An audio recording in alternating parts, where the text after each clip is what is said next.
abazawunakekela abantwana? Okokuqala saye sambuza ummangalelwa into ukuthi ke bakhona na abantwana endlini ngexesha simbomba. Firstly, we asked the accused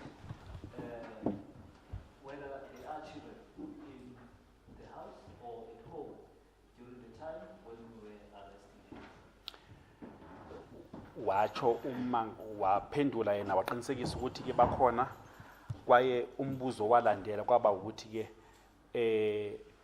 abantu abakhona endlini bazakwazi na ukushiyeka nabantwana, ingabe uyazalana nabo okanye hayi. Waze waphendula yena ngokuthi uyazalana nabo abantu abasendlini kwaye bazawuthatha uxanduva ebantwaneni. We then asked, okay, the response was that there are children there in the house or at home. Then the next one was that are those people will be able to take care of these children? Are they related to you? Then her response was, yes, they are related to me, and they will be able to take care of the children. Emva kokuba sisithathile impahla yakhe endlini ngalelo xesha kuba sasesilungisela ukuhamba, akazange ummangalelwa abonise into yokuthi unengxaki ngabantwana bakhe abashiya kasemva. Then during the time now, after we've taken her belongings and we were about to leave, she didn't show that he has got children about these children that we were going to leave. Madam Mayor, may I ask the applicant to sit down?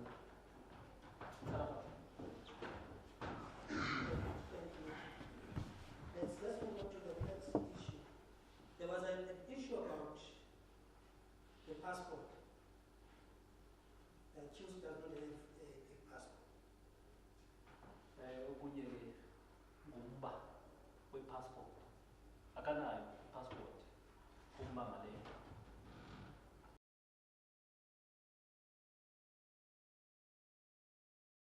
That you are opposed to the handle this on page. Lonke ke ingenza ukuthi ke ugeqise ekuphikiseni ukuthi ke akhulume.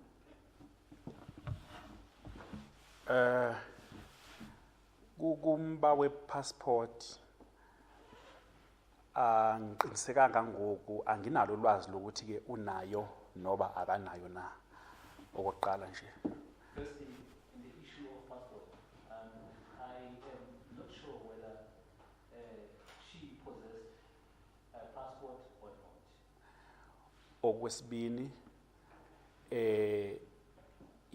ukuba nepassport kwakhe nanjengoko ngazi ukuthi ke unesihlobo elisuthu, ngokuqonda kwami ayinto leyo engenza As I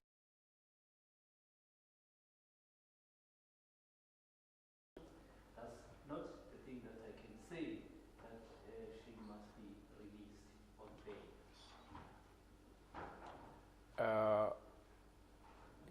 isizathu sokugqibela kumba we-passport into ukuthi ke ukuba ngaba i-passport yakhe mhlawumbe uzayigcinisa kum nanjengoko beke kwavezwa, into leyo engasebenzi ngoba kwi-cases eziningi sinazo i-cases abantu baselisuthu abaye babanjwe bagcinisa i-passport kuthi, then mabefuna ukugoduka bayagoduka singakwazi ukubathola, so ayenzi mehluko.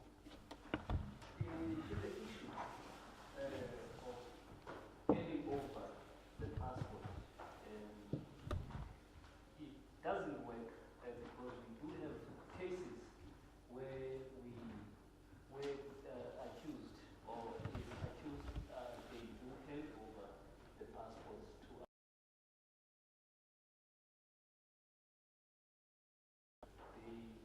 They will leave or they just go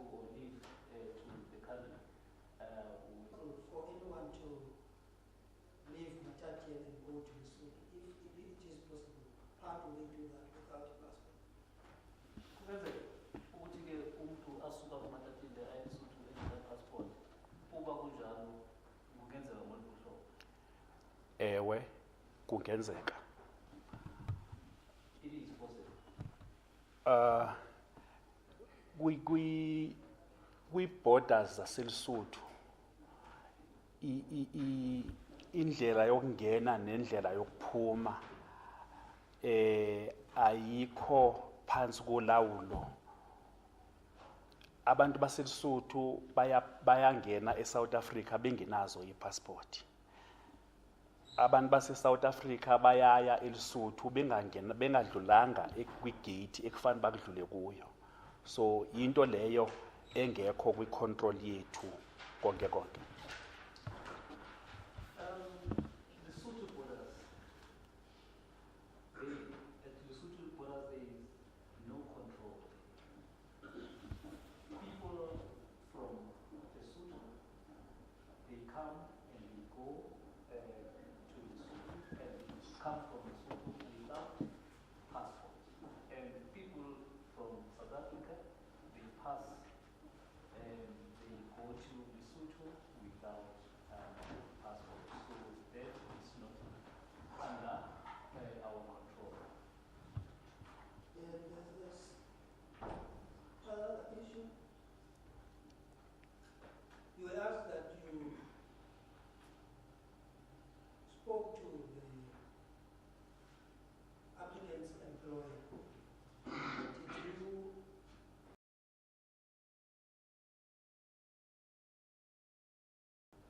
the applicant? Uyokuzwa ke ukuthanda ke umqeshi wakhe. Wayeke wathetha naye umqeshi kaMangalelwa. Ngingacela ukucacisa into encane nje kule yomqeshi kaMangalelwa. Okokuqala uMangalelwa mangangimbamba wayehleli nomuntu wesilisa awayehleli naye ngalelo xesha. Wamazisa lo muntu kimi njengomanager wakhe. I would like to clarify this issue of lawyer.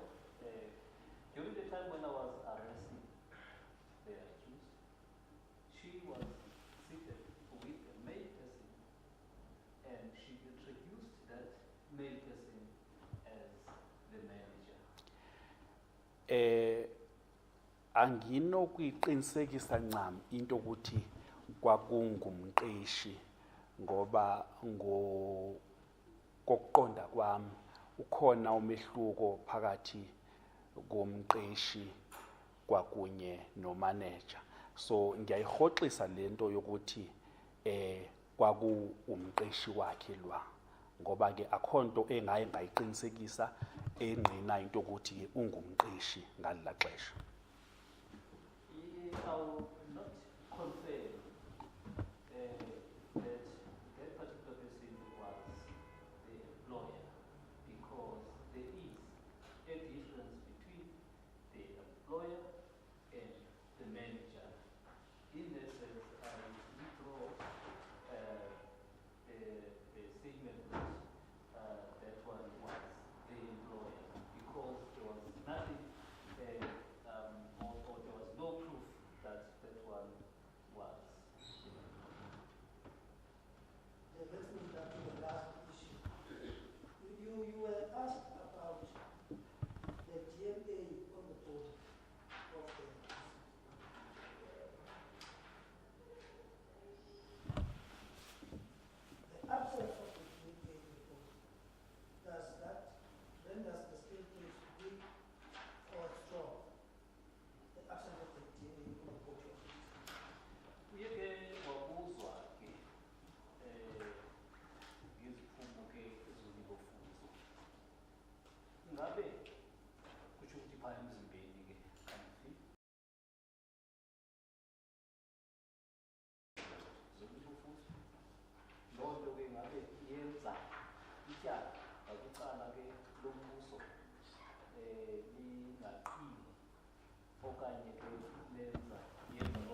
Ngokophando lwami ngiyayiqinisekisa icourt ukuthi ke akho evidence ene DNA elindelekile ukuthi ibe khona kweli tyala. Kwaye futhi i-DNA ikhona ingekho, i-case yona i-strong nangakumbi. Yes, I confirm that there is no DNA that is expected in this case. So whether the DNA results are there or DNA is conducted or not, but the case is very strong.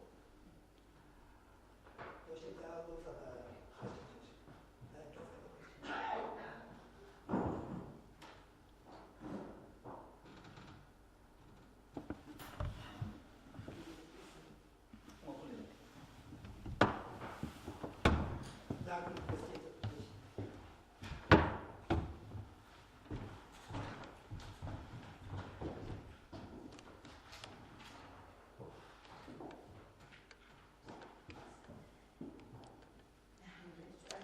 Yes, Bishop.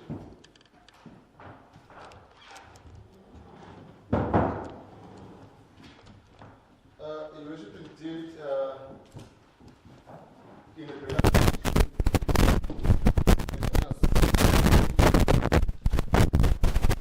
rests with the applicant.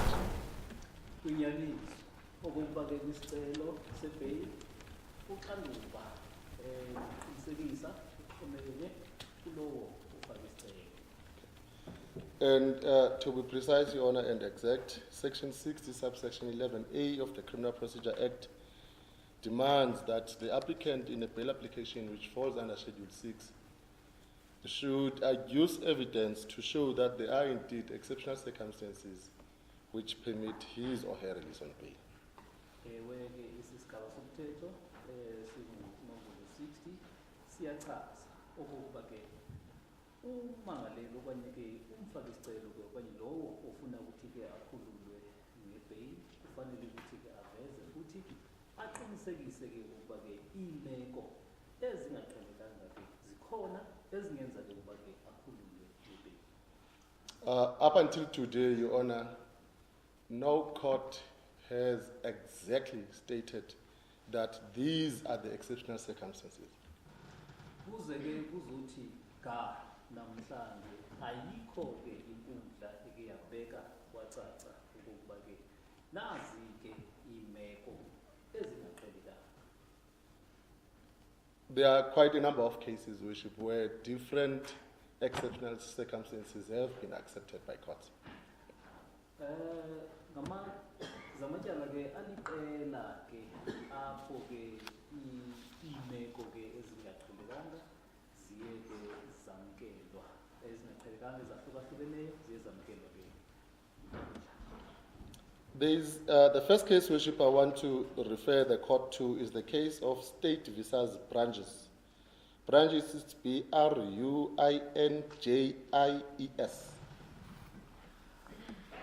The citation of the case, Your Honor, is 2003, Volume 2, SACR, page 575.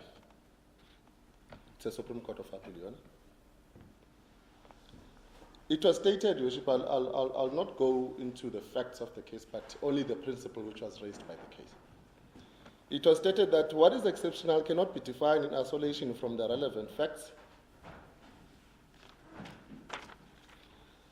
Exceptional circumstances are those ordinary circumstances which serves to limit or to mitigate the release of the accused on bail. Ithi ke kutyala ke liphakathi ke kobhenji nombuso ukuba ke ezona meko zingaqhelekanga ke zezo ezivelayo okanye ke eziqhelekileyo ezivelayo ngelo xesha okanye ke kwelo tyala. May I ask this court, Your Worship, to underline that mitigate as one of the important aspects in this case which was raised. Ngingacela ke ukuthi ke inkundla ke iqwalaselise okanye ke ihwebe ke umgca kweli gama ke elithi ke ukukhalela okanye ke ukuthethelela. Circumstances that mitigate are those circumstances which talks on behalf of the applicant. Ezo meko ke zizo ke ezithethelele ummangaleli.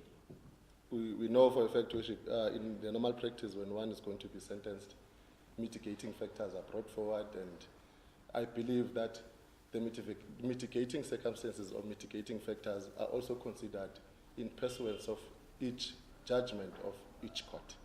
Siyazi ke ukuba ke umuntu kalokuqalisa ugqwetyo ke phambi kokuba kagqwetywe uyanikeza ithuba lokuba ke azikhalele okanye ke azithethelele ngoko ke loo nto ke iyenza ukuthi ke ikhokhelele esigqibeni senkundla.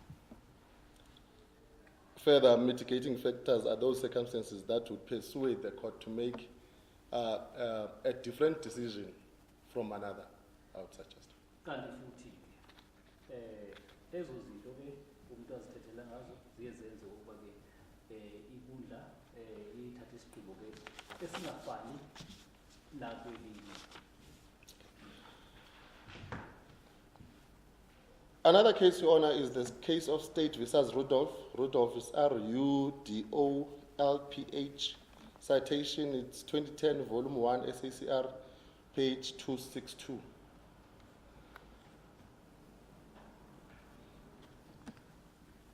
The principle, Your Honor, in that case was that exceptional circumstances do not mean that it is circumstances which should be beyond or above ordinary circumstances.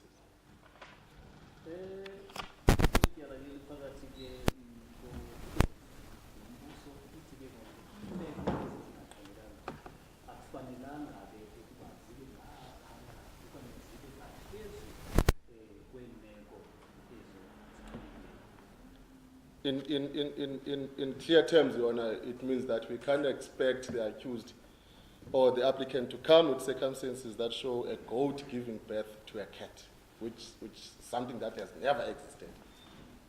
Ngokutsho kanjalo kaloku ke sichaza ukuthi kaloku akulindelekanga ukuthi ke ummangalelwa anikeze ke imeko ezifana nokuthi ke ibhokhwe izale igusha into ke engeke yenzeke. I therefore you should apply that the court should consider that all exceptional circumstances are actually ordinary circumstances. Ngoko ke ngiyacela ke inkundla ukuthi ke ezimeko ke zingaqhelekanga ke mayizikhathi nje ngemeko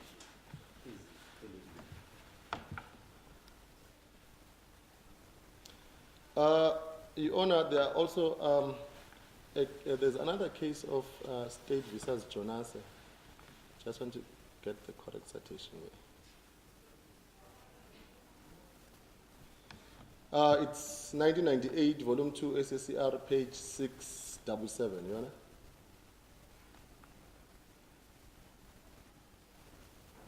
It was stated in this case, Your Worship, that the term exceptional is not defined.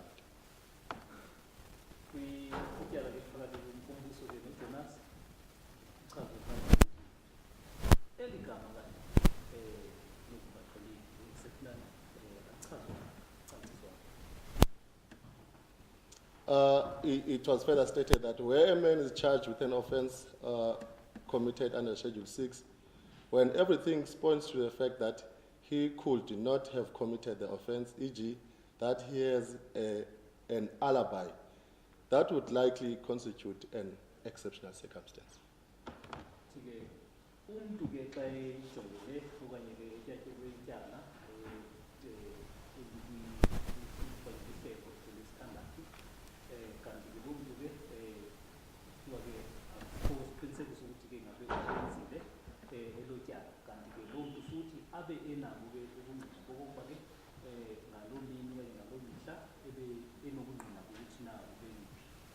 May I also ask, Your Worship, that the working of the person having an alibi could also constitute an exceptional circumstance?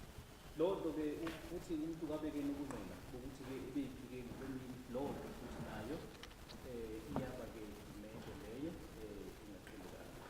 This case, Your Honor, speaks directly, this case of State versus Jonasa speaks directly to this case. I would submit, Your Honor.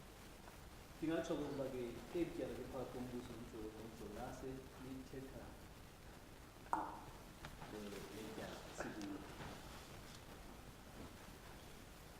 There are quite a number of cases, Worship, where it has been stated that the strength of the case is also an exceptional circumstance.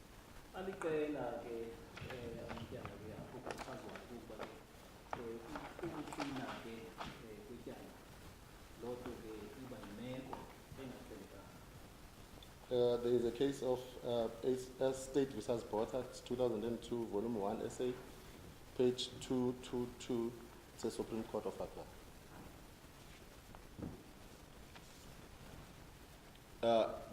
In fact, the principle which was raised in that case, Worship, is that the strength of the case in a bail application which falls under Schedule 6 is also an exceptional circumstance. Kulo kweli tyala ke phakathi kombuso noBotha elichazayo ke lichaza ukuthi iqina lokucala ityala lokucala imbuso nako koko kuseyimeko enhle. Now, having brought forward this number of cases, Worship, I will deal with the principle vis-a-vis the facts of the case and the personal circumstances of the applicant who is before court. Ngokutsho ke ndizawuthetha ke ngomthetho ndithethe ke ngokuleyo yetyala uphinde ndithethe ngemeko aphila phansi kwazo. Your Honor, I will not deal with the issue that the applicant is 27 of age, married, but I want the court to consider the fact that the applicant before court is gainfully employed, and that was not disputed. Ngeke ke yiyo kuloo nto ukuba ke unaminyaka eyi-27 utshatile kodwa apho ndizawuhlala khona ngqo kukuba ke iyaphambili. What stands out here, Your Honor, is that the applicant before court is a primary caregiver of 2 minor children who are scholars. Into emileyo ke apha yokuba ke ummangalelo lo unguye unakekeleyo abantwana ababili.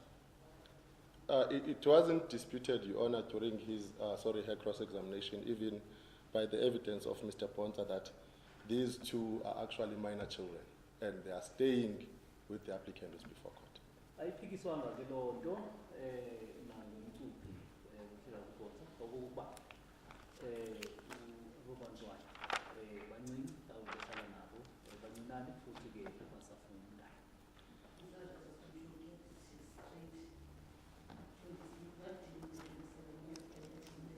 He's not married, Your Honor.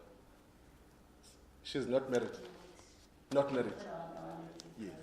Pardon me, Your Honor, I must have made a mistake there. She's not married, Your Honor.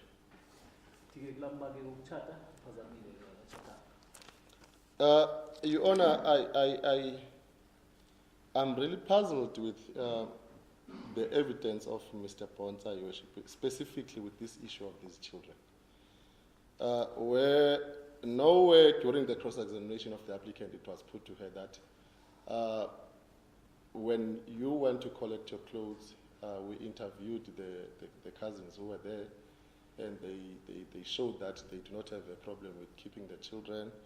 And we also interviewed the applicant whether there are children who are staying there, and she did not seem to have any problem with the children being left with the cousin. That never appeared during cross-examination of the applicant.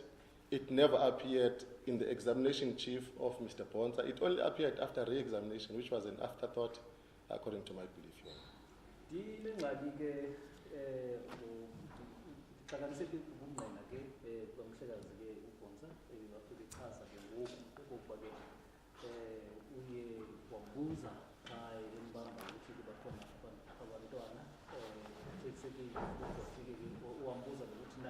bakhona abantu abanokusala nabantwana ngaye abazobanakekela ngokuthi ke abo bantu ke bayazalana naye ukuthi ke ukuxoxisana koko naye bekuyinto ke evele ngoku okokuqala kuba ke ayizange ivele ngelaxa ke ebekhokhelwa ngumshutshisi okunqina bakhe bokuqala. I want to stick on this issue because I believe that this is the most important issue, this issue that relates to these minor children. Ngifuna ukuhlala kuyo ke le ngoba ke kuba ke yeyona ke ebalulekileyo ke lo mba wabantwana abancinane. Your Honor, it has not been disputed that the cousin who was left in Joburg is not employed. Akuphikiswanga ke ukuthi ke umzala lo oshiyeke pha akasebenzi eGauteng. It was further not disputed that the 17-year-old is an orphan. Akuphikiswanga ke futhi ukuthi lo umntwana ke oneminyaka ke eyi-17 uyintandane. Further, with the one who's 14 years old, his mother is the one who is Isicelo sakhe sebheyili sakhaya. moving with that legal right on obligation to maintain a child. The father of that 14-year-old is deceased. Sijonga ke ilungelo ke lokunakekela ke lo mntwana oneminyaka eyi-14 elinyashiweyo umntwana utata walo mntwana uswelekile. The only option which was left, Your Honor, is this applicant was before court. Kanti ke lona themba ke lisele lo mangalelwa olapha enkundleni. And it's clear, Your Honor, that if bail is refused, no one is going to provide for that child. Ucacile okokuba ke uba ke akakholelwa ke ngebheyili akekho ke uzonakekela aba bantwana. Then the question would be, is this not exceptional? Umbuzo ke uthi ke ngabe kuyo ke imeko le ekhethekileyo. With big yes, Your Honor, this is exceptional. Ewe omkhulu imeko ekhethekileyo. Mr. Bonta, I worship, had given evidence which was actually disturbing in that the applicant should have considered these minor children before committing the offense. And that was really disturbing because in a bail application, one is presumed innocent. Iyaphazamisa ke le ntetha ikaMhlenga kuBonza ukuba ke ebifanele ukuthi ke phambi kokuthi ke enze olu lwaphulo mthetho uye wacinga ke ngokunakekelwa kwabo bantwana. Ngoko ke loo nto ke iyaphazamisa ke kuba umuntu kaloku uthathwa ke uba umsulo kude kube ke kuyaqinisekiswa. Your Honor, in every court proceedings or court processes, the interest of the minor children are of prime importance.